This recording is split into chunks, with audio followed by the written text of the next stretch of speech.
ನೂತನ ಕಚೇರಿಯ ಉದ್ಘಾಟನೆ ಮತ್ತು ಗ್ಯಾರಂಟಿ ಅಧ್ಯಕ್ಷರ ಒಂದು ನೂತನ ಕಚೇರಿಯ ಉದ್ಘಾಟನೆಯ ಈ ಕಾರ್ಯಕ್ರಮದ ವೇದಿಕೆ ಮೇಲೆ ಆಸೀನರಾಗಿರ್ತಕ್ಕಂತಹ ನಮ್ಮ ಸಹೋದರ ಸಮಾನರಾಗಿರ್ತಕ್ಕಂತಹ MMLನ ಉಪಾಧ್ಯಕ್ಷರಾಗಿರ್ತಕ್ಕಂತಹ ಶ್ರೀಯುತ ಕುಂಟಿ ಲಕ್ಷ್ಮಣಣ್ಣನವರೇ ಮತ್ತು ಮೊನ್ನೆ ನೂತನವಾಗಿ ವಾಡಾದ ಅಧ್ಯಕ್ಷರಾಗಿ ಪದಗ್ರಹಣ ಮಾಡಿದಂತಹ ನಮ್ಮ ನಾಡು ಕುಟುಂಬದ ಕುಡಿ ಮತ್ತು ಯುವ ನಾಯಕರು ಆಗಿರ್ತಕ್ಕಂಥ ಶ್ರೀಯುತ ಅಕ್ಷಯ್ ಲಾಡ್ ಅವರೇ ಮತ್ತು ಜಿಲ್ಲಾ ಗ್ಯಾರಂಟಿ ಸಮಿತಿಯ ಅಧ್ಯಕ್ಷರಾಗಿರ್ತಕ್ಕಂತಹ ಈಗ ತಾನೇ ತಮ್ಮನ್ನು ಉದ್ದೇಶಿಸಿ ಮಾತನಾಡಿದಂತಹ ಶ್ರೀಯುತ ಚಿದಾನಂದಪ್ಪಣ್ಣನವರೇ ಮತ್ತು ಗ್ಯಾರಂಟಿಯ ತಾಲೂಕು ಗ್ಯಾರಂಟಿ ಸಮಿತಿಯ ಅಧ್ಯಕ್ಷರಾಗಿರ್ತಕ್ಕಂತಹ ಶ್ರೀಯುತ ನೂರುದ್ದೀನ್ ಅಣ್ಣನವರೇ ಮತ್ತು ನಮ್ಮ ನಿಕಟಪೂರ್ವ ಪುರಸಭೆಯ ಅಧ್ಯಕ್ಷರಾಗಿರ್ತಕ್ಕಂತಹ ಸಿರಾಜ್ ಹುಸೇನ್ ಅವರೇ ಮತ್ತು ಜಿಲ್ಲಾ ಗ್ಯಾರಂಟಿ ಸಮಿತಿಯ ಉಪಾಧ್ಯಕ್ಷರಾಗಿರ್ತಕ್ಕಂತಹ ಶ್ರೀಮತಿ ಆಶಾಲತಾ ಸೋಮಪ್ಪನವರೇ ಮತ್ತು ನಮ್ಮ ತಾಲೂಕಿನ ತಹಶೀಲ್ದಾರರು ಮತ್ತು ಮಾನ್ಯ ದಂಡಾಧಿಕಾರಿಗಳಾಗಿರ್ತಕ್ಕಂತಹ ಮಾನ್ಯ ಶ್ರೀ ಅನಿಲ್ ಕುಮಾರ್ ಅವರೇ ಮತ್ತು ನಮ್ಮ ತಾಲೂಕ್ ಪಂಚಾಯತಿಯ ಕಾರ್ಯನಿರ್ವಹಣಾ ಅಧಿಕಾರಿಗಳಾಗಿರ್ತಕ್ಕಂತಹ ಮಡಗಿನ ಬಸಪ್ಪನವರೇ ಮತ್ತು ಗ್ಯಾರಂಟಿ ಸಮಿತಿಯ ಸದಸ್ಯರಾಗಿರ್ತಕ್ಕಂತಹ ಶ್ರೀಧರ್ ಅವರೇ, ನಾಗರಾಜ್ ಅವರೇ, ರುದ್ರಗೌಡ ಅವರೇ, ಶ್ರೀಮತಿ ಜ್ಯೋತಿ ಅವರೇ, ಶ್ರೀಮತಿ ಪದ್ಮಾ ಅವರೇ ಮತ್ತು ಅಜಯ್ ಕುಮಾರ್ ಅವರೇ ಮತ್ತು ಮಹೇಶ್ ಅವರೇ, ಗಣೇಶ್ ಅವರೇ ಮತ್ತು ಹೊಸಕೇರಪ್ಪನವರೇ, ಚಿನ್ನಾಪುರಪ್ಪನವರೇ, ಮಹೇಶ್ವರ ಸ್ವಾಮಿ ಅವರೇ, ಶಿವಕುಮಾರ್ ಅವರೇ ಮತ್ತು ಜಿಲಾನ್ ಅವರೇ, ಪುರಸಭೆಯ ನಾಮನಿರ್ದೇಶಿತ ಸದಸ್ಯರಾಗಿರ್ತಕ್ಕಂತಹ ದಾದಾಪೀರ್ ಅವರೇ, ಪರಶುರಾಮ್ ತಳವಾರ್ ಅವರೇ, ಸುಬ್ಬಣ್ಣನವರೇ ಮತ್ತು ಶ್ರೀಮತಿ ಸರಸ್ವತಿ ಅವರೇ ಮತ್ತು ನಮ್ಮ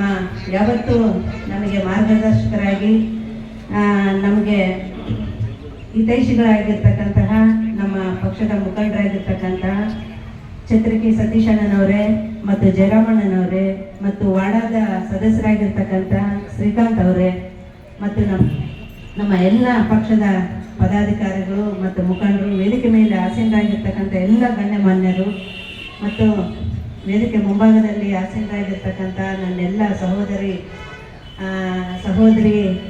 ಮಾತೃಮೂರ್ತಿ ಎಲ್ಲ ನನ್ನ ಅಕ್ಕ ತಂಗಿಯರೇ ಮತ್ತು ಪತ್ರಿಕಾ ಮಾಧ್ಯಮದ ಮಿತ್ರರೇ ಮತ್ತು ತಾಲೂಕು ಮಟ್ಟದ ಎಲ್ಲ ಅಧಿಕಾರಿ ವರ್ಗದವರೇ ಮತ್ತು ಸಿಬ್ಬಂದಿ ವರ್ಗದವರೇ ಮತ್ತು ನಮ್ಮ ಸಂಡೂರು ತಾಲೂಕಿನ ಎಲ್ಲ ನನ್ನ ಗ್ಯಾರಂಟಿ ಫಲಾನುಭವಿ ಸಹೋದರಿಯರೇ, ಇವತ್ತು ಈ ಕಾರ್ಯಕ್ರಮದಲ್ಲಿ ತಾವೆಲ್ಲರೂ ಇಷ್ಟು ಸಂಖ್ಯೆಯಲ್ಲಿ ಪಾಲ್ಗೊಂಡಿರ್ತಕ್ಕಂಥದ್ದು ನಮ್ಮ ಗ್ಯಾರಂಟಿಯಿಂದ ತಮ್ಮೆಲ್ಲರ ಬದುಕು ಹೇಗೆ ಬದಲಾಗಿದೆ ಅನ್ನೋದಕ್ಕೆ ಇದು ಸಾಕ್ಷಿ ಅಂತೇಳಿ ಹೇಳೋದಕ್ಕೆ ಬಯಸ್ತೀನಿ.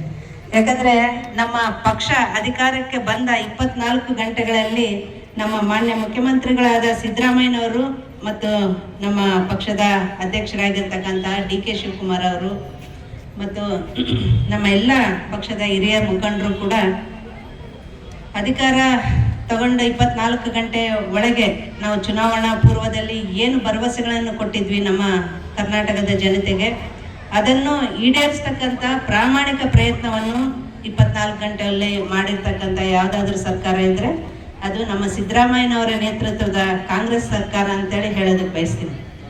ಅತ್ಯಂತ ಅನುಭವಿ ರಾಜಕಾರಣಿ ಮತ್ತು ಗ್ರಾಮೀಣದ ಭಾಗದ ಒಂದು ಹಿನ್ನೆಲೆಯಿಂದ ಬಂದಿರತಕ್ಕಂಥ ನುರಿತ ಒಬ್ಬ ರಾಜಕಾರಣಿ ಆಗಿರ್ತಕ್ಕಂಥ ನಮ್ಮ ಮಾನ್ಯ ಮುಖ್ಯಮಂತ್ರಿಗಳಾದ ಸಿದ್ದರಾಮಯ್ಯನವರು ಗ್ರಾಮೀಣ ಭಾಗದಲ್ಲಿ ನಮ್ಮ ಹೆಣ್ಣುಮಕ್ಕಳ ಬದುಕು ಬವಣೆಗಳು, ಅವರ ಕಷ್ಟ ನಷ್ಟಗಳನ್ನು ಮತ್ತು ನೋವುಗಳನ್ನು ಅತ್ಯಂತ ಸಮೀಪದಿಂದ ಅರಿತಂತ ಒಬ್ಬ ನಾಯಕರಾಗಿ ತಾವು ಅಧಿಕಾರಕ್ಕೆ ಬಂದ ನಂತರ ಅವರು ತುಂಬಾ ದೂರದೃಷ್ಟಿಯ ಒಬ್ಬ ನಾಯಕರಾಗಿ ನನಗೆ ಗೋಚರಿಸ್ತಾರೆ.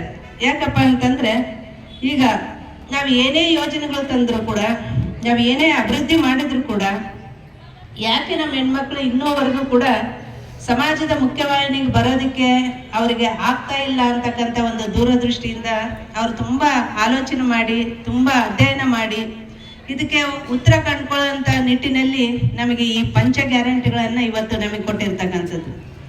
ಈಗ ನಮ್ದು ಅವಿಭಕ್ತ ಕುಟುಂಬದಲ್ಲಿ ಬದುಕ್ತಕ್ಕಂಥ ನಮ್ಮೆಲ್ಲ ಹೆಣ್ಮಕ್ಳು ಕೂಡ ಯಾವುದೇ ಒಂದು ತಮ್ಮ ದಿನನಿತ್ಯದ ಏನೋ ಒಂದು ಬದುಕಿಗೆ ದೈನಂದಿನ ಬದುಕಿಗೆ ಬೇಕಾಗ್ತಕ್ಕಂಥ ಖರ್ಚು ವೆಚ್ಚಗಳಿಗೆ ನಾವು ಯಾರನ್ನ ನಾವು ಕೇಳಬೇಕಾಗಿತ್ತು, ಯಾರನ್ನ ಅವಲಂಬಿಸಬೇಕಾಗಿತ್ತು ಅಂದರೆ ನಮ್ಮ ಕುಟುಂಬದ ಯಜಮಾನರು ಯಾರು ಇರ್ತಾರೆ ಅವರನ್ನ ನಾವು ಅವಲಂಬನೆ ಮಾಡತಕ್ಕಂಥ ಒಂದು ಕಾಲ ಒಂದಿತ್ತು.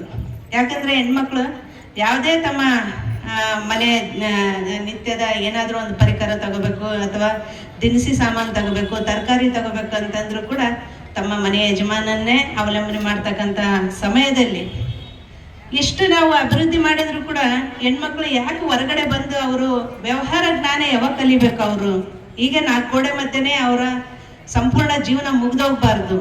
ಯಾಕಂದ್ರೆ ಎಲ್ಲ ಕಡೆಗೂ ಬೇರೆ ದೇಶಗಳಲ್ಲಿ ನಾನು ನೋಡ್ತಾ ಇದ್ದೀನಿ, ಹೆಣ್ಮಕ್ಳು ಕೂಡ ಗಂಡು ಮಕ್ಕಳಷ್ಟೇ ಸರಿಸಮಾನವಾಗಿ ತಮ್ಮ ಜೀವನವನ್ನು ನಡೆಸ್ತಕ್ಕಂಥ ಹಾಗೆಯೇ ಸ್ವಾಭಿಮಾನ ಬದುಕನ್ನು ಕಟ್ಕೊಂತಕ್ಕಂಥ ಚಿತ್ರಣವನ್ನು ನಾವು ನೋಡ್ತಾ ಇದ್ವಿ. ಆದರೆ ಭಾರತದಲ್ಲಿ ಅದಕ್ಕೆ ವಿಭಿನ್ನವಾದ ಒಂದು ಹೆಣ್ಮಕ್ಳ ಒಂದು ಜೀವನ ಪರಿಸ್ಥಿತಿ. ಅದಕ್ಕೆ ನಮ್ಮ ಸಿದ್ದರಾಮಯ್ಯನವರು ಎಲ್ಲದಕ್ಕೂ ಗಂಡಸಿನ ಮೇಲೆ ಅವಲಂಬನೆ ಆಗದೆ ಹೆಣ್ಣು ಸ್ವತಂತ್ರವಾಗಿ ತನ್ನ ಜೀವನವನ್ನು ರೂಪಿಸ್ಕೊಳ್ಬೇಕು ಅಂತಂದ್ರೆ ಅವಳಿಗೆ ವ್ಯವಹಾರ ಜ್ಞಾನ ಬೇಕು. ಹೊರಗಡೆ 4 ಜನರ ಜೊತೆಗೆ ಅವಳು ಬೆರೆತಾಗ ಹೊರಗಿನ ಪ್ರಪಂಚದ ಒಂದು ಪ್ರಪಂಚ ಜ್ಞಾನವನ್ನು ಅವಳು ತಿಳ್ಕೊಂಡಾಗ ಮಾತ್ರ ಅವಳು ಒಂದು ಕುಟುಂಬವನ್ನು ಇನ್ನೂ ಹೆಚ್ಚು ಈಗ ತಾನು ನಿರ್ವಹಣೆ ಮಾಡೋದಕ್ಕಿಂತ ಹೆಚ್ಚು ಒಂದು ಕಾರ್ಯವನ್ನು ಇನ್ನೂ ತುಂಬ ಚೆನ್ನಾಗಿ ನಿರ್ವಹಣೆ ಮಾಡ್ಬೋದು ಅಂತಕ್ಕಂಥ ನಿಟ್ಟಿನಲ್ಲಿ ಅವಳಿಗೆ ಒಂದು ಆರ್ಥಿಕ ಶಕ್ತಿಯನ್ನು ತುಂಬುವಂಥ ನಿಟ್ಟಿನಲ್ಲಿ ನಮಗೆ ಗೃಹ ಜ್ಯೋತಿ ಗೃಹ ಲಕ್ಷ್ಮಿ ಅಂತಕ್ಕಂಥ ಒಂದು ಯೋಜನೆಯಿಂದ ಪ್ರತಿಯೊಬ್ಬ ಹೆಣ್ಣು ಮಗಳು ಕೂಡ 2,000 ರೂಪಾಯಿಯನ್ನು ಅವಳ ಖಾತೆಗೆ ಹಾಕ್ತಕ್ಕಂಥ ಕೆಲಸವನ್ನು ಮಾಡಿದರು.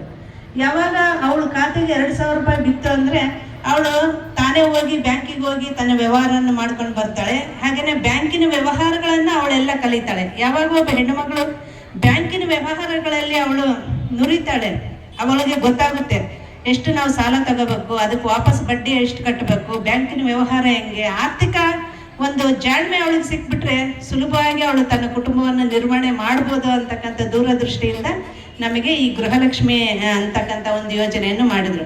ಅದಾದ ನಂತರ ಅವಳು ಬೇರೆ ಅಥವಾ ತಾನು ವಾಸಿಸ್ತಕ್ಕಂಥ ಗ್ರಾಮದಿಂದ ನಗರ ಪ್ರದೇಶಕ್ಕೆ ಅವಳು ಬ್ಯಾಂಕಿನ ವ್ಯವಹಾರಗಳ ಸಲುವಾಗಿ ಹೋಗ್ಬೇಕಂದ್ರೆ ಮತ್ತೆ ಅದಕ್ಕೂ ಕೂಡ ನಾವು ಯಾರನ್ನ ಕೇಳಬೇಕು? ಬಸ್ ಚಾರ್ಜಿಗೆ ನಮ್ಮ ಮನೆಯವ್ರನ್ನ ಕೇಳಬೇಕು. ಆವಾಗ ಅವ್ರೇನು ಮಾಡ್ತಾರೆ? ಇಲ್ಲ, ನನ್ನ ಹತ್ರ ಇಲ್ಲ, ನೀನು ಹೋಗ್ಬೇಡ, ನೀನು ಹೋಗೋಕ್ಕಾಗಲ್ಲ, ಈ ಥರದ ಒಟ್ಟು ನಿಬಂಧನೆಗಳು ಹೆಣ್ಮಕ್ಳಿಗೆ. ಎಲ್ಲೂ ಅವ್ರು ಹೋಗ್ಬಾರ್ದು, ನಮ್ಮ ಮುಷ್ಟಿಯಲ್ಲೇ ಇರಬೇಕು ಅಂತಕ್ಕಂಥದ್ದು ಕೆಲವೊಂದು ಗಂಡ್ಮಕ್ಳಲ್ಲಿ ಇರ್ತೈತೆ, ಎಲ್ಲರೂ ಆಗಿರಲ್ಲ. ಅಂತ ಒಂದು ಪರಿಸ್ಥಿತಿಯಲ್ಲೂ ಕೂಡ ಹೆಣ್ಮಕ್ಳಿಗೆ ಉಚಿತವಾಗಿ ಈ ಬಸ್ಸಿನ ಸೌಲಭ್ಯವನ್ನು ಕೊಟ್ಟು ಅವ್ರನ್ನ ಎಲ್ಲ ಕಡೆಗೂ ಓಡಾಡ್ಬೇಕು. ಅವ್ರಿಗೆ ಪ್ರಾಪಂಚಿಕ ಜ್ಞಾನವನ್ನು ನಾವು 4 ಗೋಡೆ ಮಧ್ಯೆ ನಾವು ಕಲಿಯೋದಕ್ಕಿಂತ ನಾವು ಹೊರಗಿನ ಪ್ರಪಂಚಕ್ಕೆ ಬಂದಾಗ ಕಲಿತಕ್ಕಂಥ ಪಾಠಗಳೇ ಎಷ್ಟೋ ನಮಗೆ ತುಂಬ ಜೀವನಕ್ಕೆ ತುಂಬ ಸಹಾಯಕವಾಗ್ತಕ್ಕಂಥ ಕೆಲವೊಂದು ಪಾಠಗಳನ್ನು ನಾವು ಹೊರಗಿನ ಪ್ರಪಂಚದೊಂದಿಗೆ ಜೋಡಣೆ ಆದಾಗ ಕಲಿತೀವಿ ಅಂತಕ್ಕಂಥದ್ದು.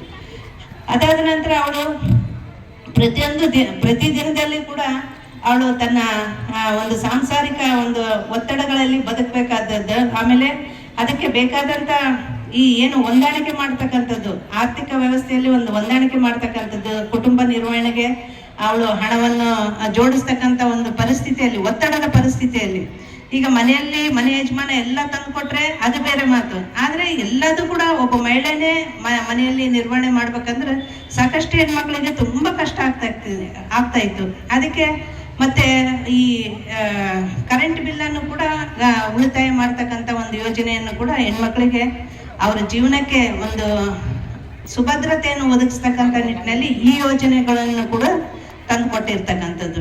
ಇದೆಲ್ಲ ಯೋಜನೆಗಳಿಂದ ಸುಮಾರು ಒಬ್ಬ ಮಹಿಳೆಗೆ ಏನಿಲ್ಲ ಅಂದ್ರೆ ತಿಂಗಳಿಗೆ ಒಂದು 6,000 ರೂಪಾಯಿ ಉಳಿತಾಯ ಆಗ್ತಕ್ಕಂಥದ್ದು ನಮ್ಮ ಈ ಸರ್ಕಾರ ಮಾಡಿಕೊಟ್ಟಿರ್ತಕ್ಕಂಥದ್ದು. ಆಮೇಲೆ ಅವರು ಮಕ್ಕಳನ್ನ ಕಷ್ಟಪಟ್ಟು ಓದಿಸಿರ್ತಾರೆ, ಆ ಮಕ್ಕಳಿಗೆ ಕೆಲಸ ಸಿಗ್ತಾ ಇಲ್ಲ, ಅವರೆಲ್ಲ ಒಂಥರ ಮಕ್ಕಳು ಏನು ಮಾಡ್ಬಿಡ್ತಾರೆ, ಒಂಥರ ಡಿಪ್ರೆಷನ್ಗೆ ಹೋಗ್ಬಿಡ್ತಾರೆ. ನಾನು ಇಷ್ಟು ಓದಿದ್ರು ಕೂಡ ಕೆಲಸ ಸಿಗ್ತಾ ಇಲ್ಲ, ಈಗಿನ ಪರಿಸ್ಥಿತಿಯಲ್ಲಿ ಜೀವನ ಮಾಡೋದು ತುಂಬ ಕಷ್ಟ ಅಂತ ಯುವಕರಿಗೆ ಇವಾಗ ಅವರಲ್ಲಿ ಒಂದು ಆತ್ಮವಿಶ್ವಾಸವನ್ನು ತುಂಬಬೇಕು. ನಮ್ಮ ಮಕ್ಕಳು ಬರೀ ನಮ್ಮ ಮನೆಯ ಆಸ್ತಿ ಮಾತ್ರ ಅಲ್ಲ, ನಮ್ಮ ದೇಶದ ಆಸ್ತಿ ಕೂಡ.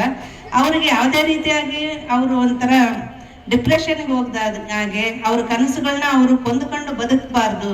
ಅವ್ರಿಗೆ ಒಂದು ಕನಸನ್ನು ಕಾಣೋಂಥ ಒಂದು ಅವಕಾಶವನ್ನು ನಾವು ಹಾಗೆ ಜೀವಂತವಾಗಿಡಬೇಕು ಅಂತಕ್ಕಂಥ ನಿಟ್ಟಿನಲ್ಲಿ ಈ ಯುವ ನಿಧಿ ಅನ್ನೋ ಒಂದು ಯೋಜನೆ ಮುಖಾಂತರ ನಮ್ಮ ಯುವಕರಿಗೆ ಒಂದು ಶಕ್ತಿಯನ್ನು, ಒಂದು ಭರವಸೆಯನ್ನು ತುಂಬತಕ್ಕಂಥ ನಿಟ್ಟಿನಲ್ಲಿ ಈ ಯುವ ನಿಧಿಯನ್ನು ಕೂಡ ಮಾಡಿಕೊಟ್ಟಿರ್ತಕ್ಕಂಥದ್ದು. ಹಾಗೆಯೇ ತಾವೆಲ್ಲರೂ ಇವತ್ತು ಉಚಿತವಾಗಿ ನಮ್ಮ ಅಕ್ಕಿಯನ್ನು ಪಡಿತಕ್ಕಂಥದ್ದು ನಮ್ಮ ಸರ್ಕಾರದಿಂದ. ಈಗ ಅದಕ್ಕೂ ಮೀರಿ ಕೂಡ ಈಗ ನಾವು ಜೋಳವನ್ನು ಕೊಡ್ತಾ ಇದ್ದಾರೆ ನಮ್ಮ ಸರ್ಕಾರದಿಂದ. ಹಂಗೆ ಏನಪ್ಪಾ ಅಂತಂದ್ರೆ ಒಂದು ಸಮೃದ್ಧಿ ಬದುಕಲಿ, ನಮ್ಮ ಜನರು ಏನು ಸಮೃದ್ಧಿ ಬದುಕನ್ನು ಬದುಕಲಿ ಅವರು. ಈಗ ಅವಾಗ ನಾನು ತುಂಬಾ ಚಿಕ್ಕವರಿದ್ದಾಗ ನಾವೆಲ್ಲ ನೋಡ್ತಿದ್ವಿ, ಒಂದೊಂದು ಹೊತ್ತಿನ ಊಟಕ್ಕೆ ಕೂಡ ತುಂಬಾ ಕಷ್ಟಪಡ್ತಕ್ಕಂಥದ್ದು. ಅಥವಾ ಯಾರ ಮನೆಯಲ್ಲಾದ್ರೂ ಏನಾದ್ರೂ ಹಬ್ಬ ಹರಿದಿನ ಮಾಡ್ತಾರೆ ಅಂತಂದ್ರೆ ಎಷ್ಟೋ ಜನ ಬಡವ್ರ ಮಕ್ಕಳು ಅದನ್ನ ಕಾಲ್ಕೊಂಡು ಕೂತ್ಕೊಂಡಿರ್ತಿದ್ರು, ನಮಗೂ ಏನಾದ್ರೂ ಊಟ ಸಿಗ್ತತೇನೋ ಅಂತ ಪರಿಸ್ಥಿತಿಗಳನ್ನು ಸ್ವತಃ ನಾವು ಕೂಡ ನೋಡಿದ್ವಿ. ಆದ್ರೆ ಇವತ್ತು ಎಲ್ಲರೂ ಕೂಡ ಸುಭದ್ರವಾದ, ಸಮೃದ್ಧಿಯಾದ ಮತ್ತು ನೆಮ್ಮದಿ ಮತ್ತು ಆತ್ಮವಿಶ್ವಾಸದ ಒಂದು ಬದುಕನ್ನು ಬದುಕಬೇಕು ಅಂತಕ್ಕಂಥ ನಿಟ್ಟಿನಲ್ಲಿ ಇವತ್ತು ಈ 5 ಯೋಜನೆಗಳನ್ನು ಮಾಡಿ ನಮ್ಮ ಬಡತನ ರೇಖೆಗಿಂತ ಕೆಳಗಿದ್ದಂಥವರು ಕೂಡ ಸ್ವಾಭಿಮಾನದಿಂದ ಬದುಕಬೇಕಂತಕ್ಕಂಥ ಒಂದು ಯೋಜನೆಯನ್ನು ಮಾಡಿದಂಥವರು ನಮ್ಮ ಮಾನ್ಯ ಮುಖ್ಯಮಂತ್ರಿಗಳಾದ ಸಿದ್ದರಾಮಯ್ಯನವರು. ಅವರ ದೂರದೃಷ್ಟಿಯಿಂದ ಇವತ್ತು ಯಶಸ್ವಿಯಾಗಿ ನಮ್ಮ ರಾಜ್ಯದಲ್ಲಿ ಈ ಯೋಜನೆ ಅನುಷ್ಠಾನಕ್ಕೆ ಬರ್ತಾ ಇದೆ.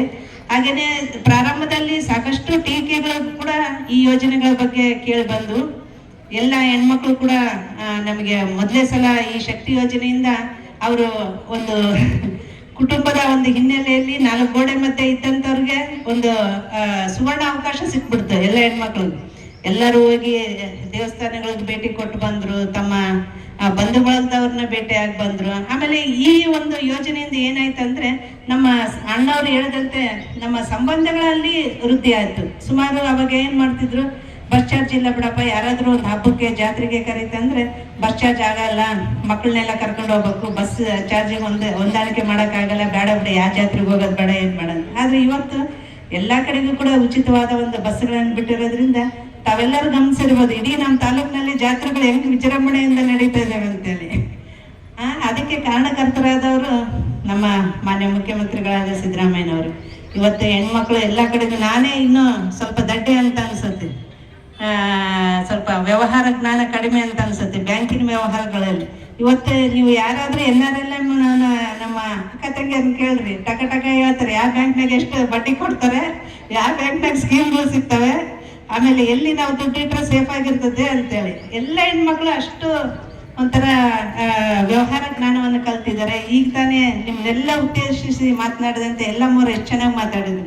ಇಂಥ ಹೆಣ್ಣುಮಕ್ಳು ಎಲ್ಲರೂ ಇವತ್ತು ಸಮಾಜದ ಮುಖ್ಯವಾಹಿನಿಗೆ ಬರಬೇಕು, ಅವ್ರ ಕಷ್ಟ ನಷ್ಟಗಳನ್ನ ಹಂಚ್ಕೋಬೇಕು, ಆಮೇಲೆ ಬೇರೆಯವರು ಕೂಡ ಮಾರ್ಗದರ್ಶಕರಾಗಬೇಕು. ನಾನು ಹೋದ್ಸಲ ನಮ್ಮ ಜನಸಂಪರ್ಕ ಕಚೇರಿಯಲ್ಲಿ ಒಂದು ಮೀಟಿಂಗ್ ಮಾಡಿದ್ವಿ, ನಾವೆಲ್ಲ ಹೆಣ್ಮಕ್ಳನ್ನ ಕರೆದು.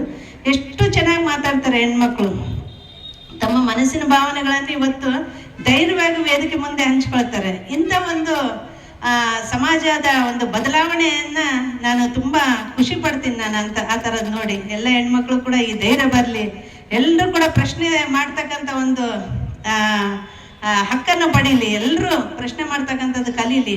ಹಾಗೇನೆ ಎಲ್ಲರೂ ಕೂಡ ಸಮಾಜದ ಮುಖ್ಯವಾಹಿನಿಗೆ ಬಂದು ನಾವೇನಂದ್ರೆ ಆತ್ಮಾಭಿಮಾನವಾಗಿ ಆತ್ಮಗೌರವದಿಂದ ಬದುಕ್ತಕ್ಕಂಥ ಒಂದು ಬದುಕನ್ನು ಕಟ್ಟಿಕೊಟ್ಟಂತ ಸಮಾಜ ನಿರ್ಮಾಣ ಮಾಡಬೇಕಾದಂತ ಜವಾಬ್ದಾರಿ ನಮ್ಮೆಲ್ಲರ ಮೇಲೆ ಇದೆ. ಬರೀ ನಮ್ಮ ಕುಟುಂಬ ಮಾತ್ರ ಅಲ್ಲ, ಇವತ್ತು ಒಂದು ಸಮಾಜ ನಿರ್ಮಾಣ ಮಾಡ್ಬೇಕಂದ್ರೆ ಅದ್ರ ಹಿಂದೆ ಯಾರು ಇರ್ಬೇಕು? ಒಬ್ಬ ಸುಶಿಕ್ಷಿತ ಮಹಿಳೆ ಇದ್ದಾಗ ಮಾತ್ರ ಆ ಸಮಾಜ ಉದ್ಧಾರ ಆಗೋದಕ್ಕೆ ಸಾಧ್ಯ. ಆ ಪಾತ್ರವನ್ನು ತಾವೆಲ್ಲರೂ ಆಗ್ಲೇ ಇವತ್ತು ನಿಭಾಯಿಸ್ತಾ ಇದ್ರಿ ಯಶಸ್ವಿಯಾಗಿ. ಇನ್ನು ಮುಂದಿನ ದಿನಗಳಲ್ಲೇ ಕೂಡ ನಮ್ಮ ಈ ಗ್ಯಾರಂಟಿ ಅನುಷ್ಠಾನಗಳ ಅಧ್ಯಕ್ಷರು ಇವತ್ತು ಹೇಳಿದ್ರು, ನಾವು ಆಗ್ಲೇ 98% ನಾವು ಯಶಸ್ವಿಯಾಗಿದ್ದೀವಿ.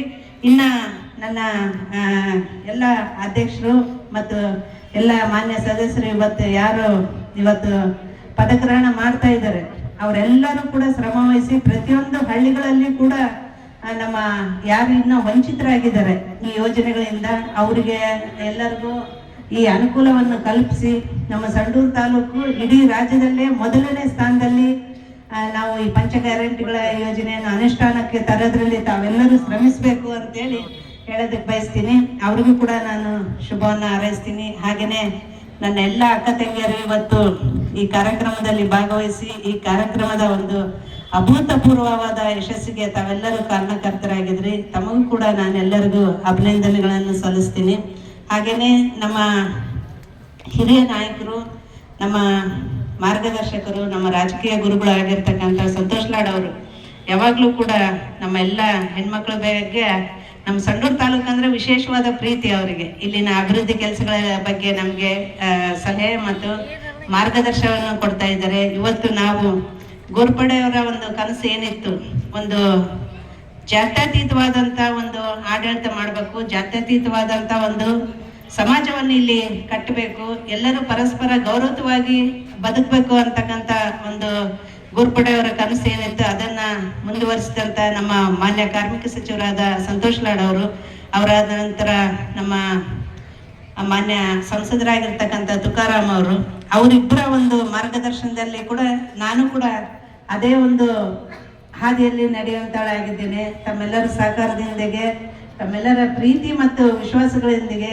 ಯಶಸ್ವಿಯಾಗಿ ನಾನು ಕೂಡ ಈಗ 1 ವರ್ಷ ಪೂರೈಸಿ ನಿಮ್ಮ ಅಭಿಮಾನದ ಒಂದು ಆಶೀರ್ವಾದದೊಂದಿಗೆ ಒಂದು ಯಶಸ್ವಿಯಾದ ಒಂದು ಆಡಳಿತವನ್ನು ಕೂಡ ಕೊಡೋದಕ್ಕೆ ಪ್ರಾಮಾಣಿಕ ಪ್ರಯತ್ನವನ್ನು ನಮ್ಮ ಎಲ್ಲ ತಾಲೂಕು ಮಟ್ಟದ ಅಧಿಕಾರಿಗಳು ಕೂಡ ನನಗೆ ತುಂಬ ಸಹಕಾರವನ್ನು ಕೊಡ್ತಾ ಇದ್ದಾರೆ. ಹಾಗೆಯೇ ಮುಂದಿನ ದಿನಗಳಲ್ಲಿ ನಿಮ್ಮೆಲ್ಲರ ಸಹಕಾರ ಮತ್ತು ನನ್ನ ಅಧಿಕಾರಿ ವೃಂದದವರ ಸಹಕಾರ ಮತ್ತು ನನ್ನೆಲ್ಲ ಮಾನ್ಯ ಮುಖಂಡರುಗಳು ಮತ್ತು ನಮ್ಮೆಲ್ಲ ಕಾರ್ಯಕರ್ತರ ಈ ಸಹಕಾರದೊಂದಿಗೆ ನಾವು ಸಂಡೂರನ್ನು ಇನ್ನೂ ಹೆಚ್ಚಿನ ಒಂದು ಸಮೃದ್ಧಿ ಸಂಡೂರು ಮಾಡತಕ್ಕಂಥ ನಿಟ್ಟಿನಲ್ಲಿ ನಾವೆಲ್ಲರೂ ಶ್ರಮ ವಹಿಸಿ ಈ ಸಂಡೂರಿನ ಒಂದು ಏನು ಮಣ್ಣಿನ ಗುಣ ಏನಿದೆ, ಈ ಸಂಡೂರಿನ ಒಂದು ವಿಶೇಷವಾದ ಒಂದು ರಾಜಕೀಯ ಒಂದು ಹಿನ್ನೆಲೆ ಏನಿದೆ ಅದನ್ನು ಯಾವಾಗಲೂ